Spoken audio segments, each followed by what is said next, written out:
각 가정에서 온라인으로 주일 예배에 참석하신 부퍼탈 한인 선교교회 성도 여러분 환영합니다. 마음을 정돈하시고 2022년 6월 12일 주일 예배를 거룩하신 삼위일체 하나님께 드리도록 하겠습니다. 하나님은 영이시니 예배하는 자가 영과 진리로 예배할지니라. 아멘.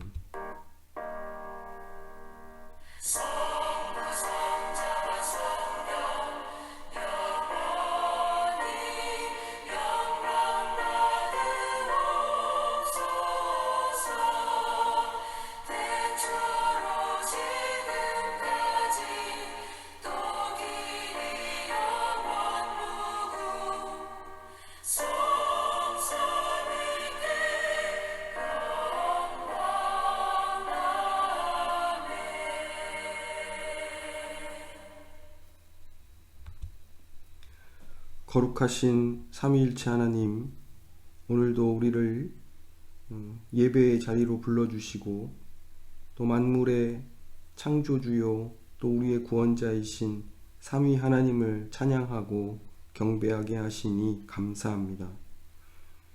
우리가 삼위 하나님에 대한 사랑과 경외의 마음을 가지고 전심으로 절하며 나아가오니 우리의 예배를 기쁘게 받아 주옵소서. 허물의 사함을 얻고 그 죄의 가리움을 받은 자 복 있다 하셨습니다. 주님께 우리의 죄를 아뢰고 우리의 죄악을 숨기지 아니하면 주께서 우리의 죄악을 사하여 주십니다. 우리가 구주 예수 그리스도의 대속의 공로를 의지하여 나아가오니 사죄의 은총을 더하여 주옵소서. 예수님의 이름으로 기도드립니다. 아멘. 찬송가 21장, 동일 찬송가 21장을 함께 찬양하겠습니다.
교동문 14번 시편 24편입니다. 함께 교독하겠습니다. 땅과 거기에 충만한 것과 세계와 그 가운데에 사는 자들은 다 여호와의 것이로다. 여호와께서 그 터를 바다 위에 세우심이여 강들 위에 건설하셨도다. 여호와의 산에 오를 자가 누구며 그의 거룩한 곳에 설 자가 누구인가? 곧 손이 깨끗하며 마음이 청결하며 뜻을 허탄한 데에 두지 아니하며 거짓 맹세하지 아니하는 자로다. 그는 여호와께 복을 받고 구원의 하나님께 의를 얻으리니 이는 여호와를 찾는 족속이요 야곱의 하나님의 얼굴을 구하는 자로다. 문들아 너희 머리를 들지어다. 영원한 문들아 들릴지어다. 영광의 왕이 들어가시리로다. 영광의 왕이 누구시냐? 강하고 능한 여호와시요 전쟁에 능한 여호와시로다. 문들아 너희 머리를 들지어다. 영원한 문들아 들릴지어다. 영광의 왕이 들어가시리로다. 영광의 왕이 누구시냐? 만군의 여호와께서 곧 영광의 왕이시로다. 아멘. 사도신경으로 우리의 신앙을 고백합니다. 전능하사 천지를 만드신 하나님 아버지를 내가 믿사오며 그 외아들 우리 주 예수 그리스도를 믿사오니 이는 성령으로 잉태하사 동정녀 마리아에게 나시고 본디오 빌라도에게 고난을 받으사 십자가에 못 박혀 죽으시고 장사한 지 사흘 만에 죽은 자 가운데서 다시 살아나시며 하늘에 오르사 전능하신 하나님 우편에 앉아 계시다가 저리로서 산자와 죽은 자를 심판하러 오시리라. 성령을 믿사오며 거룩한 공회와 성도가 서로 교통하는 것과 죄를 사하여 주시는 것과 몸이 다시 사는 것과 영원히 사는 것을 믿사옵나이다. 아멘. 찬송가 288장, 통일 찬송가 204장을 함께 찬양하겠습니다.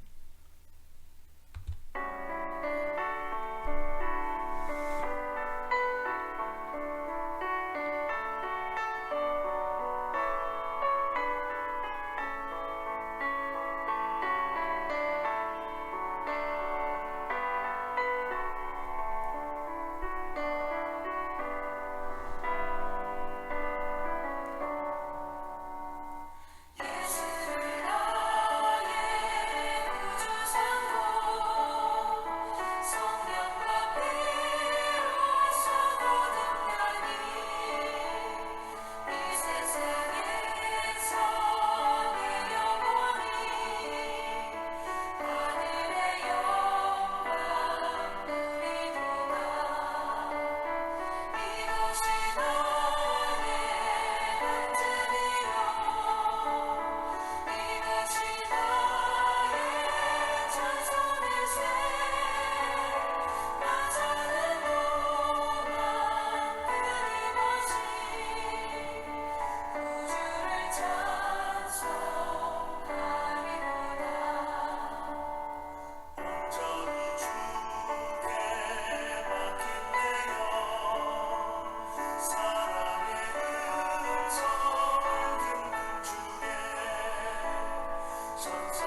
하나님, 우리를 사랑하셔서 하늘 보좌에서 인간의 모습으로 오셔서 우리의 수고와 아픔과 실망을 맛보시고 십자가의 피로 우리를 하나님의 자녀로 삼아주신 그 크신 사랑을 인하여 주님 앞에 나아옵니다. 계속되는 질병과 전쟁 등으로 우리는 불안하고 두렵고 피곤한 마음들이 되어 있습니다. 그러면서도 한편으론 여전히 이 세상의 헛된 것들에 마음이 쏠려 서로 미워하고 시기하며 쓸데없는 것으로 실망하고 슬퍼하며 살고 있는 참으로 부족하고 죄 많은 저희 인생입니다. 이러한 우리를 인내로 기다려 주시고 사랑으로 용서하시며 함께 동행하여 주시니 얼마나 감사한지요. 우리들의 아버지가 되시고 친구가 되셔서 우리의 삶과 믿음이 악할 때도 약할 때도 강할 때도 기쁘거나 슬플 때도 항상 함께 하심을 감사합니다. 주님 앞에 성도들이 함께 모여 기도하고 찬송함이 얼마나 귀한 것인가를 코로나를 통하여 느낍니다. 그러나 이 어려운 시간에 또 다른 방법으로 주님께 예배하고 교제할 수 있음이 참으로 놀랍고 감사합니다. 오늘 하나님의 자녀들이 어디에서 어느 방법으로든지 주님 앞에 올바르고 아름다운 예배를 드릴 수 있게 도와주시옵소서.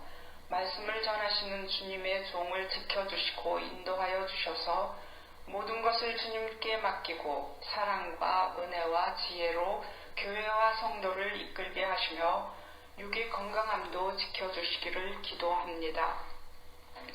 이 시간 예배하는 우리에게 은혜로 함께 하시어서 깨달음이 있게 하시고 마음의 결정이 있게 하셔서 하루하루의 생활이 기도와 예배가 될 수 있게 도와주시옵소서. 청소년들과 어린 성도들의 예배를 미쁘게 받아주시고 이들을 축복하시어서 이들의 일생생활이 주님과 함께하는 삶이 되게 하옵소서. 높으신 주님을 찬송합니다. 홀로 영광 받으시옵소서. 이 모든 말씀을 예수님 이름 받들어 기도드리옵나이다. 아멘.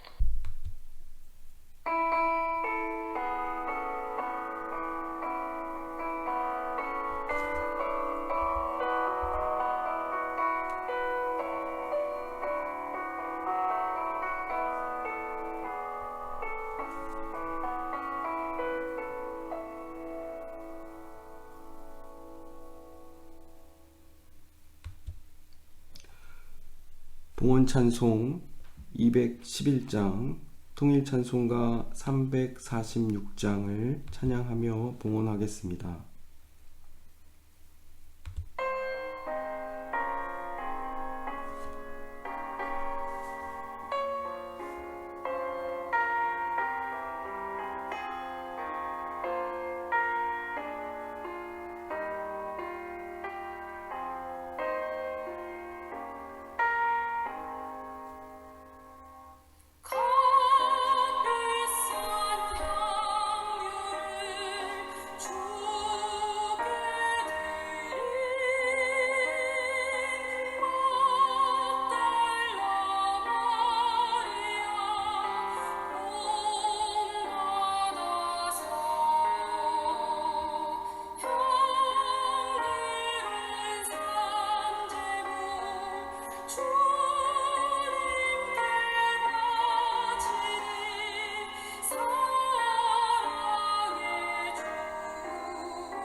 오늘 봉헌 본문 말씀은 사무엘상 17장 46절과 47절 말씀입니다. 제가 봉독합니다.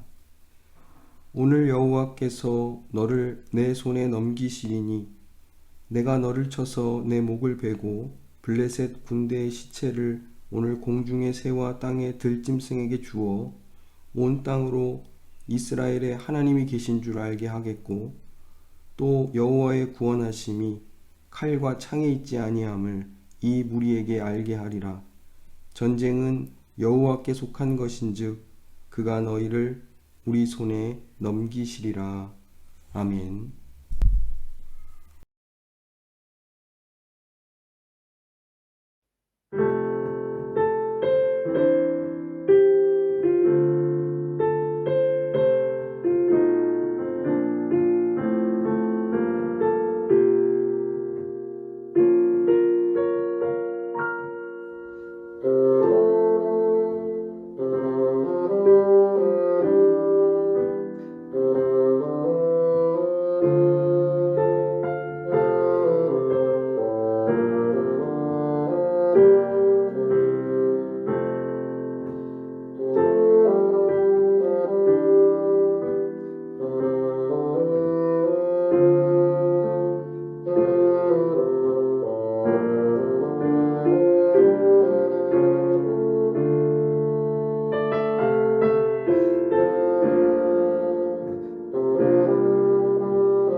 오늘 나눌 하나님 말씀은 사무엘상 17장 41절로 54절까지의 말씀입니다. 제가 봉독합니다. 블레셋 사람이 방패든 사람을 앞세우고 다윗에게로 점점 가까이 나아가니라. 그 블레셋 사람이 둘러보다가 다윗을 보고 업신여기니 이는 그가 젊고 붉고 용모가 아름다움이라. 블레셋 사람이 다윗에게 이르되 네가 나를 개로 여기고 막대기를 가지고 내게 나아왔느냐 하고 그의 신들의 이름으로 다윗을 저주하고 그 블레셋 사람이 또 다윗에게 이르되 내게로 오라. 내가 네 살을 공중의 새들과 들짐승들에게 주리라 하는지라. 다윗이 블레셋 사람에게 이르되 너는 칼과 창과 단창으로 내게 나아오거니와 나는 만군의 여호와의 이름 곧 네가 모욕하는 이스라엘 군대의 하나님의 이름으로 네게 나아가노라. 오늘 여호와께서 너를 내 손에 넘기시리니 내가 너를 쳐서 내 목을 베고 블레셋 군대의 시체를 오늘 공중의 새와 땅의 들짐승에게 주어 온 땅으로 이스라엘의 하나님이 계신 줄 알게 하겠고 또 여호와의 구원하심이 칼과 창에 있지 아니함을 이 무리에게 알게 하리라. 전쟁은 여호와께 속한 것인즉 그가 너희를 우리 손에 넘기시리라. 블레셋 사람이 일어나 다윗에게로 마주 가까이 올 때에 다윗이 블레셋 사람을 향하여 빨리 달리며 손을 주머니에 넣어 돌을 가지고 물매로 던져 블레셋 사람의 이마를 치매 돌이 그의 이마에 박히니 땅에 엎드러지니라. 다윗이 이같이 물매와 돌로 블레셋 사람을 이기고 그를 쳐 죽였으나 자기 손에는 칼이 없었더라. 다윗이 달려가서 블레셋 사람을 밟고 그의 칼을 그 칼집에서 빼내어 그 칼로 그를 죽이고 그의 머리를 베니 블레셋 사람들이 자기 용사의 죽음을 보고 도망하는지라. 이스라엘과 유다 사람들이 일어나서 소리 지르며 블레셋 사람들을 쫓아 가이와 에그론 성문까지 이르렀고 블레셋 사람들의 부상자들은 시아라임 가는 길에서부터 가드와 에그론까지 엎드러졌더라. 이스라엘 자손이 블레셋 사람들을 쫓다가 돌아와서 그들의 진영을 노략하였고 다윗은 그 블레셋 사람의 머리를 예루살렘으로 가져가고 갑주는 자기 장막에 두니라. 아멘. 오늘 함께 나눌 하나님 말씀은 우리가 너무도 잘 알고 있는 다윗과 골리앗의 이야기입니다. 오늘은 우리가 이 다윗과 골리앗의 전투를 이렇게 본문 말씀을 통해 살펴보면서 우리가 이 이야기를 잘 알고 있지만 이 이야기가 담고 있는 그 핵심적인 의미에 대해서는 잘 모르고 있는 것 같습니다. 그래서 이 본문을 통해 이 본문이 보여주려고 하는 바가 무엇인지 한번 살펴보도록 하겠습니다. 이 본문은 우리에게 이제 강력한 힘을 가진 적과 싸워 승리하는 법을 가르쳐 주고 있습니까? 하나님의 이름을 의지하면 이기지 못할 싸움이 없다는 사실을 알려주고 있습니까? 이 사건을 통해 하나님께서 정말로 교훈하시려고 하는 것은 무엇일까? 우리가 한번 생각해 봤으면 좋겠습니다. 어린 시절 주일학교에서 참 정말로 여러 차례 이 다윗과 골리앗의 이야기를 듣고 자랐습니다. 이 다윗과 골리앗을 이야기를 듣다 보면 통쾌하죠. 어린 다윗, 목동 다윗, 골리앗과 비교할 수 없는 작고 연약한 그 다윗이 거대한 장수 골리앗을 물맷돌 하나로 쓰러뜨린 이 장면 참으로 시원합니다. 근데 과연 왜 하나님께서는 이 본문 말씀 다윗으로 하여금 이 골리앗을 쓰러뜨리게 하셨는가? 이것을 통해 교훈하시는 바가 무엇인가? 이런 것들에 대해서는 깊이 생각을 못 해봤던 것 같습니다. 사무엘상 17장 이 본문 말씀은 이전 문맥을 따라서 이렇게 쭉 읽다 보면 뭔가 단절이 느껴지고 이렇게 좀 독특한 성격을 띠고 있다는 것을 우리가 금방 발견하게 됩니다. 문맥과는 연속되지 않는 독립된 사건으로서 이렇게 존재하고 있기 때문입니다. 이 말은 이 본문이 특별한 의도를 가지고 다윗이 골리앗과 전투했던 장면을 독립적으로 지금 소개하고 있다는 그런 뜻입니다. 사무엘상의 핵심 주제는 하나님께서 왕을 세우시는 것입니다. 인간 왕을 세우시는 것이죠. 이스라엘 백성들의 요구가 있었습니다. 왕을 세워달라는 요구가 있었습니다. 그래서 왕을 세우는 것을 하나님이 허락하셨고 사무엘을 통해서 왕을 세우십니다. 시작부터 이 왕정은 그 한계를 지닌 제도였습니다. 하나님께서 하지만 이 왕정 제도를 통해서 하나님의 구속사를 이제 이끌어 가십니다.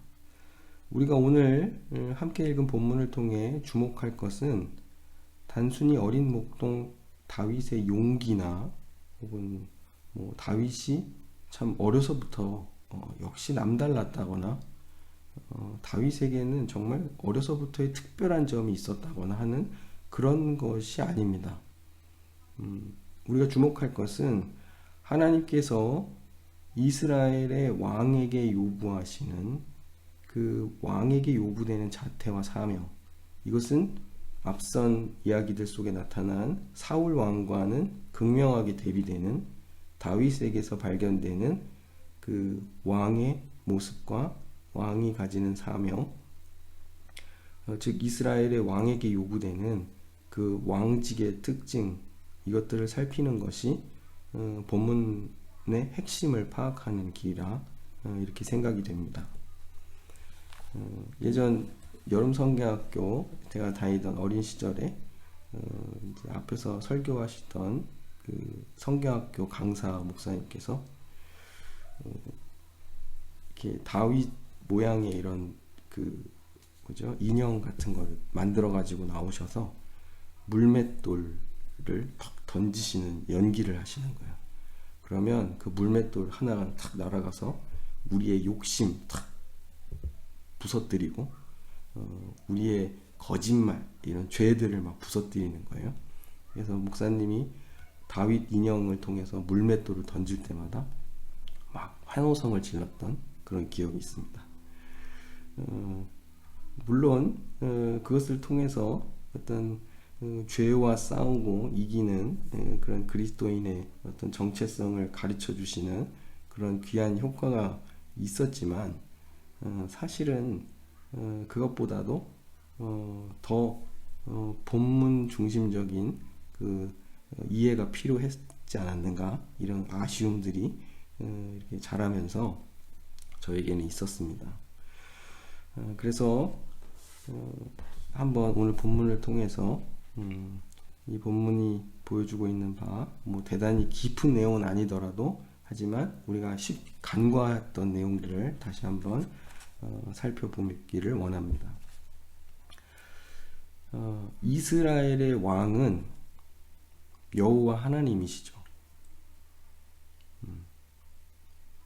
그렇기 때문에 이스라엘 백성들은 왕을 요구할 필요가 없었습니다. 그래서 이스라엘 백성이 왕을 요구했던 것은 그것이 하나님을 버린 것이다, 이렇게 하나님 말씀하십니다. 이것은 되게 무서운 말이죠. 하나님에 대한 반역이요 하나님을 버린 일이다.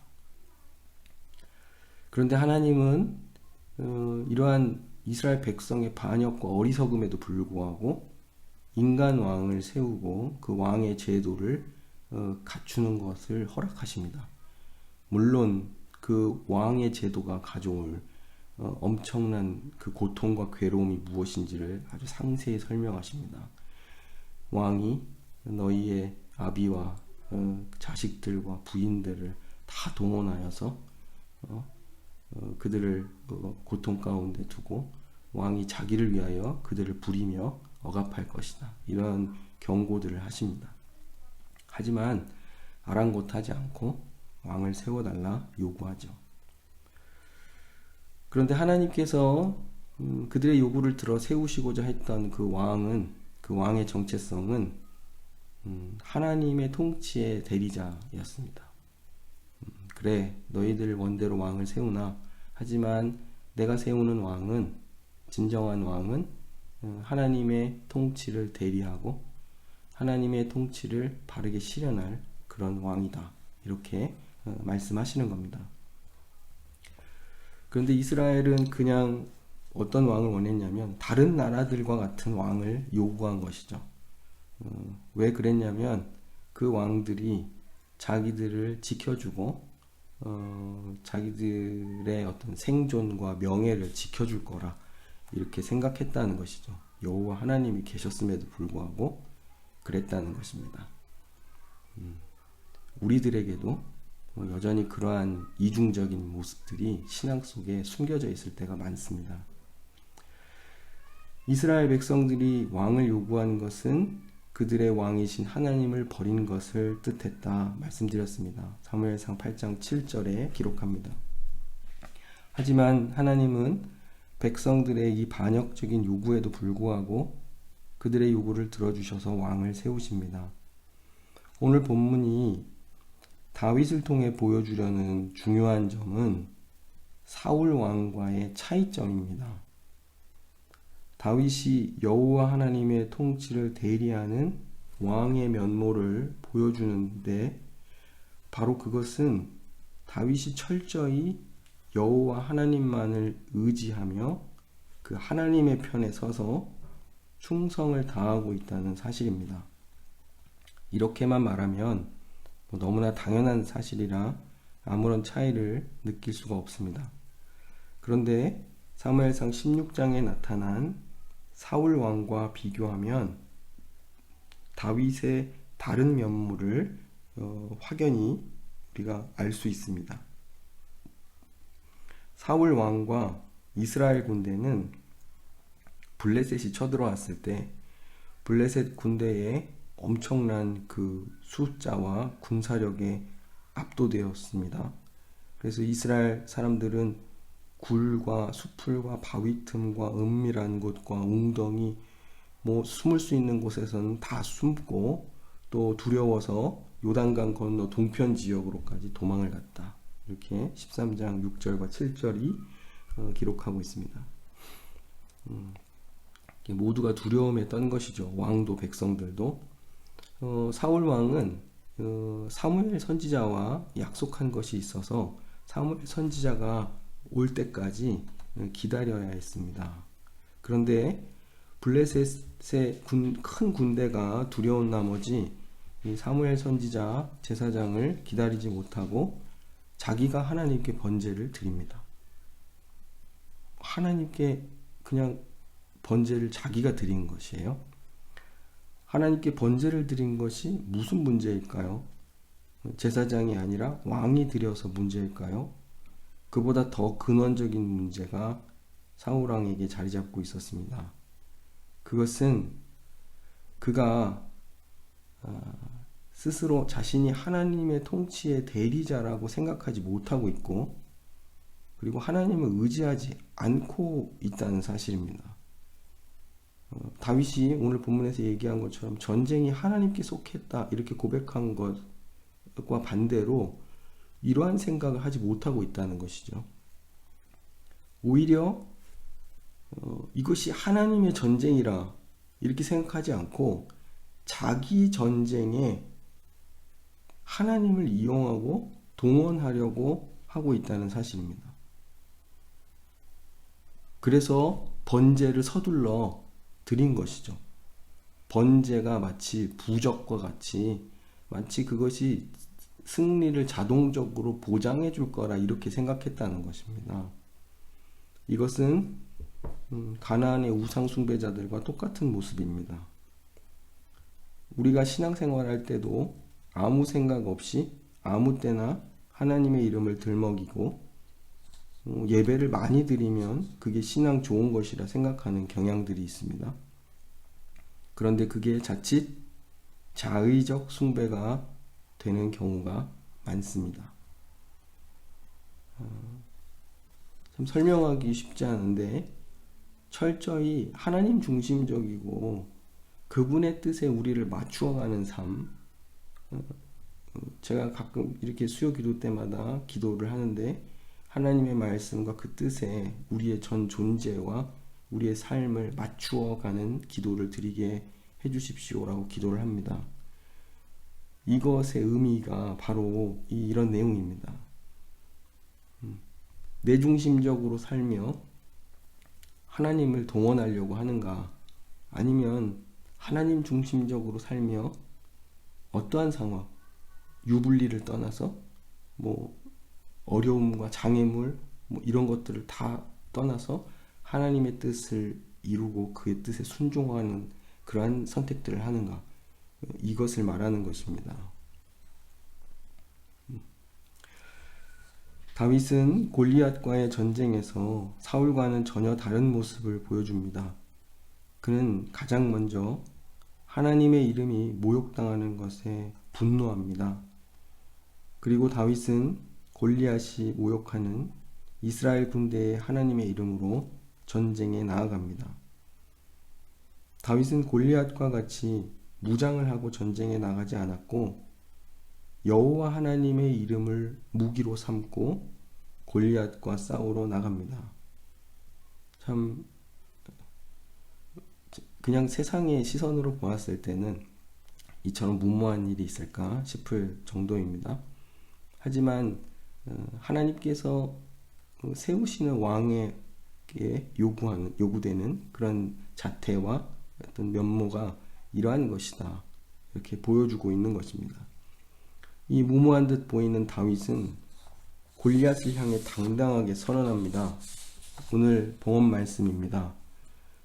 오늘 여호와께서 너를 내 손에 넘기시리니 내가 너를 쳐서 네 목을 베고 블레셋 군대의 시체를 오늘 공중의 새와 땅의 들짐승에게 주어 온 땅으로 이스라엘의 하나님이 계신 줄 알게 하겠고 또 여호와의 구원하심이 칼과 창에 있지 아니함을 이 무리에게 알게 하리라.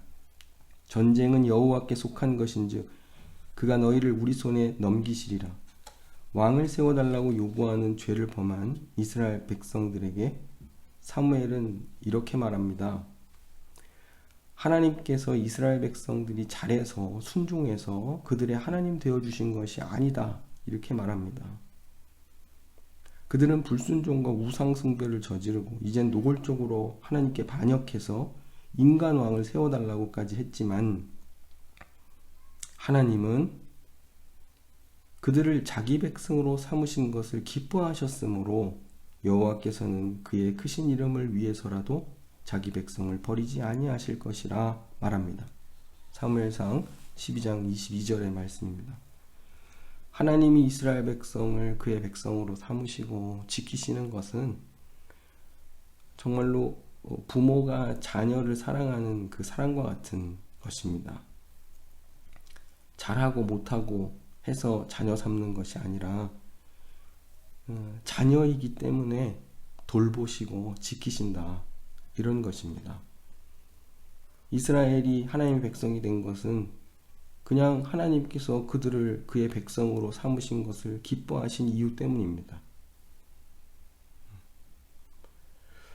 그래서 사무엘은 이 약속의 말씀과 함께 이스라엘의 왕과 백성들에게 이렇듯 사랑과 은혜를 베푸신 하나님을 경외하고 마음을 다하여 진시 섬기라 당부합니다. 이스라엘의 왕은 철저히 하나님의 대리자요, 하나님의 백성들을 하나님의 통치 아래 바르게 살도록 인도하는 목자여야 합니다. 그런데 사울 왕은 이 일에 실패했고 다윗은 여러 부족함 가운데서도 끝까지 자신의 사명을 감당했습니다. 오늘 17장의 52절 이하의 본문 말씀을 보면 마치 에필로그처럼 작은 이야기가 있는데요. 다윗이 베들레헴 출신 2세의 아들이라 소개합니다. 사울 왕이 다윗의 정체를 궁금해하는데요. 다윗은 참 무명의 사람이었고 사울은 그 상황에서조차도 어떤 다윗의 가문과 그의 배경을 묻는 그런 모습을 보여주고 있습니다. 오늘 본문 말씀에서 다윗이 베들레헴 출신 2세의 아들이라는 것을 굳이 말합니다. 근데 이 소개를 통해서 우리가 그리스도의 빛 아래서 다윗을 바라볼 수 있는 중요한 힌트를 얻게 됩니다. 다윗은 예수 그리스도를 예표합니다. 우리의 진정한 왕이 되시는 예수님을 예표하는 것이죠. 다윗 왕은 예수 그리스도가 어떤 왕이며 구원자인지를 미리 보여주는 역할을 하고 있습니다. 이 왕은 자기 백성을 대적의 손으로부터 구원하는 왕입니다. 이 왕은 하나님의 이름이 모욕받는 것을 견디지 못하며 이 왕은 전쟁이 여호와께 달려있음을 알기에 이 세상의 군왕과 전사들처럼 칼과 창과 방패로 전쟁하지 않는 그런 왕입니다. 오직 여호와 하나님의 이름을 의지하여 싸우는 왕입니다. 그 왕의 싸움은 하나님의 말씀에 순종하는 믿음으로 싸우는 싸움입니다. 이 시대의 그리스도인들은 왕같은 제사장들로서 하나님의 사랑과 의의 통치를 세상에 드러내야 하는 사명을 갖습니다. 세상은 힘과 물질을 자랑하고 또 하나님의 이름을, 교회를 향해 하나님의 이름을 모욕할 때가 있습니다.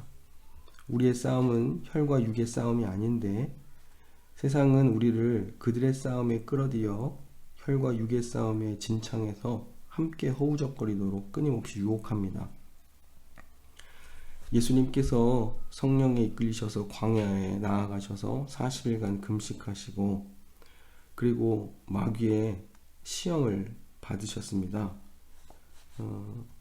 이 마귀의 시험을 보면 첫 번째는 예수님을 떡에 매여 사는 존재로 전락시키려고 했습니다. 돌을 들어 떡을 만들어 너의 배고픔을 해결하라, 이렇게 유혹함으로써 예수님을 떡에 매여 사는 존재로 전락시키려 했지만 예수님은 하나님의 자녀들은 하나님의 입에서 나오는 말씀을 먹고 산다, 이렇게 그 시험을 이기십니다. 두 번째, 또 예수님을 시험하는데 예수님이 하나님을 시험하도록 만듭니다. 네가 이 높은 곳에서 뛰어내려 보라. 하나님이 너를 정말 지키시는지 안 지키시는지 한번 보자. 네가 하나님의 아들이라면 지키시지 않겠는가.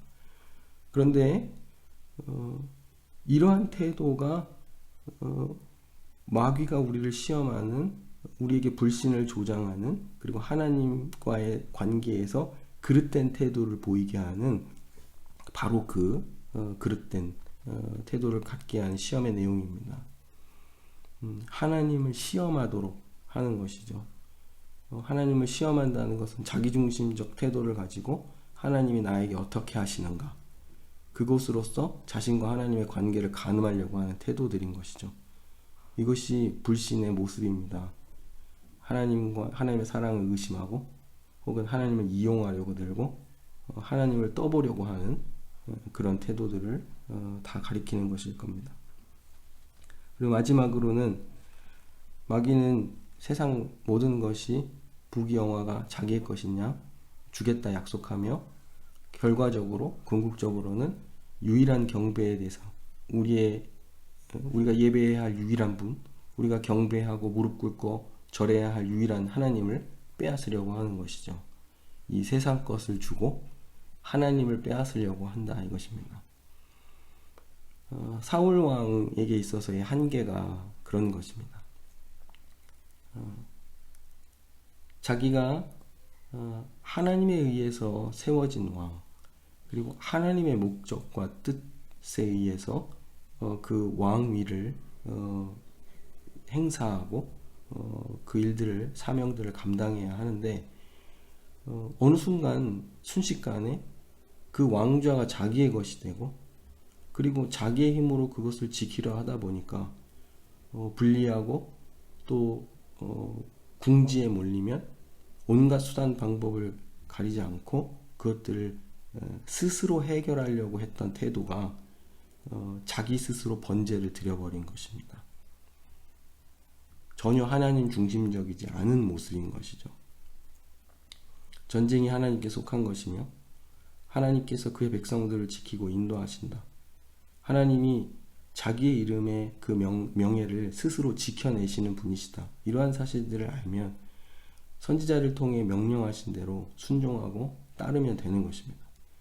그 길이 패하는 길이든 승리의 길이든 그것은 하나님의 뜻에 달려있기 때문에 왕은 하나님의 뜻을 순종하면 그만인 것이죠. 그런데 어느덧 사울에게는 그것이 자기의 싸움이 되어버렸고 하나님은 자기의 싸움에 동원되는 그런 자기의 수단이 되어버린 것입니다.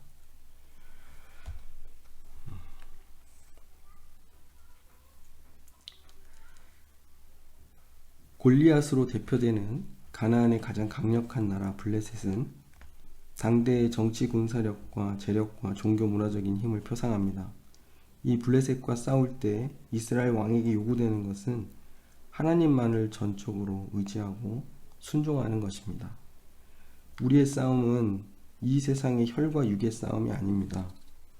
교회는 세상의 방식처럼 힘과 돈과 명예의 싸움을 하는 것이 아니라 하나님의 사랑과 의의 통치를 실현하느냐 실현하지 못하느냐, 하나님의 말씀에 끝까지 순종하느냐 순종하여 살지 못하느냐의 싸움을 싸워야 하는 것입니다.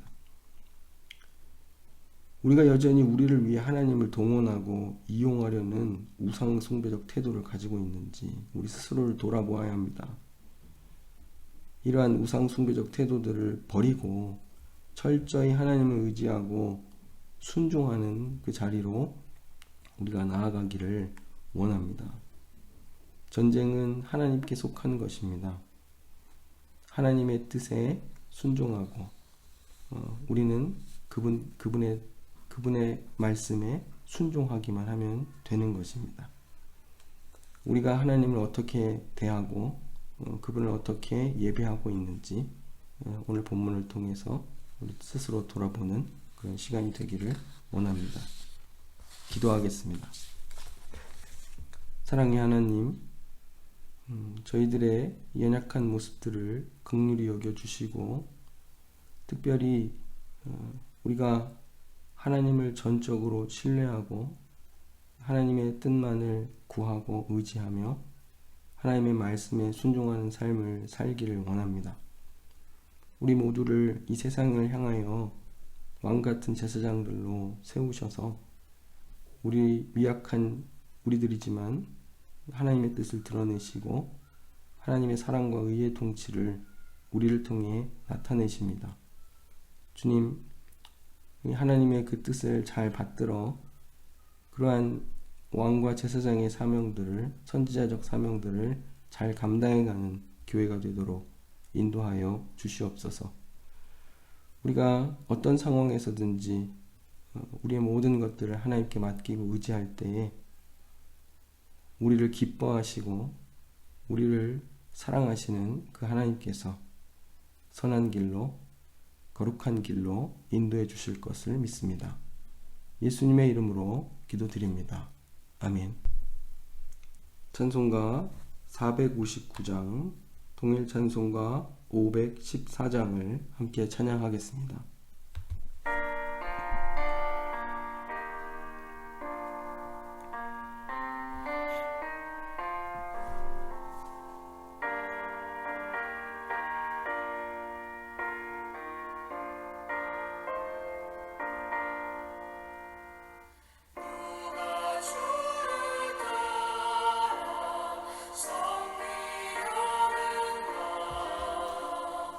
누가 죄를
감사드립니다.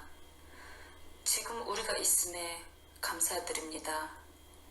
이것이 평범할지언정 이 평범함이 하나님이 주신 놀라운 기적임을 저희가 깨닫고 감사 영광 돌립니다. 끝이 보이지 않는 코로나의 전염으로 아직도 많은 이들이 어려움을 겪고 있습니다.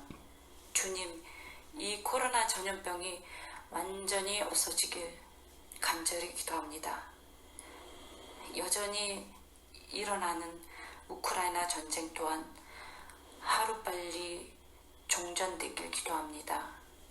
이 전쟁 속에 아파하는 이들과 그 무서움에 떨고 있는 그 국민들에게 희망과 용기를 주시고 러시아 일부 전쟁을 일으키는 이의 마음을 주님이 주관하시어 더 이상의 욕심과 욕망을 부리지 않게 역사하여 주시옵소서. 모든 권세는 하나님께 속한 것임을 알게 하시어 러시아뿐만 아닌 우리 일상 속에서도 그 세우신 하나님의 뜻을 깨닫고 하나님을 향한 마음으로 통치하며 서로 믿고 하나 되어 이끌어가는 선한 하나님의 백성 되는 세상이 되게 하여 주시옵소서. 우리 부포탈 한인교회를 위해 기도합니다. 저희 재단에 세워주신 윤민수 목사님과 그의 가족을 위해 기도합니다. 그의 가족에게 축복과 은총을 주시어 저희 교회와 공동체를 돌보심에 부족함이나 어려움이 없게 하시옵소서. 지금 코로나로 인해 명가 중이십니다. 그와 그의 가족을 지켜주시고 깨끗한 완치를 기도합니다. 저희 아이들을 교육해 주시는 곽대선 목사님을 위해 기도합니다. 그를 통해 저희 자녀가 주님을 알고 주 안에서 선함을 배워가게 하여 주시옵소서. 그의 노고를 주님이 아시오니 그에게 영육간에 축복 또한 주시옵소서. 서로 간에 멀어졌던 신앙의 끈을 서로 당기길 원합니다. 대면과 온라인으로 이루어지는 저희들의 예배와 각 구역에서 이루어지는 성경 공부, 주님 안에서 이루어지는 모든 일에 주님의 통치하심과 주님의 영적 충만이 늘 함께 하길 기도합니다. 저희 교회가 다시금 많은 행사를 앞두고 있습니다. 그동안 못했던 여름 성경 학교와 JC 캠프, 그리고 6월 달에 한인 사경회를 준비하고 있습니다. 이 준비하시는 손길을 주님 축복하시고 그 기간 아무 일 없이 모두 건강하게 처음부터 마치는 날까지 주님이 함께 하시어 잘 마치게 하여 주시옵소서. 주님의 말씀으로 저희가 깨닫고 주님의 희생으로 우리에게 주어주신 주님의 십자가 사랑을 저희 공동체가 가슴에 품으며 감사와 감격이 넘쳐나게 하여 주시옵소서. 그 감사와 사랑을 또한 이웃과 주님을 모르는 이에게 알려주며 나누게 하여 주시옵소서. 새로운 한 주를 주님께 또한 맡깁니다. 주님, 저희를 불쌍히 여겨 주시옵소서. 이 모든 말씀 우리 주님 예수님 이름으로 기도드립니다. 아멘. 하늘에 계신 우리 아버지여, 이름이 거룩히 여김을 받으시오며 나라의 임하옵시며 뜻이 하늘에서 이룬 것 같이 땅에서도 이루어지이다. 오늘날 우리에게 일용할 양식을 주옵시고 우리가 우리에게 죄 지은 자를 사하여 준 것 같이 우리 죄를 사하여 주옵시고 우리를 시험에 들게 하지 마옵시고 다만 악에서 구하옵소서. 되게 나라와 권세와 영광이 아버지께 영원히 있사옵나이다. 아멘. 이제는 우리 주 예수 그리스도의 은혜와 아버지 하나님의 크신 사랑과 성령의 교통하심이 철저히 하나님만을 의지하고 순종하기를 다짐하고 돌아가는 모든 심령 위에 이제로부터 영원까지 항상 함께 하시길 축원하옵나이다. 아멘.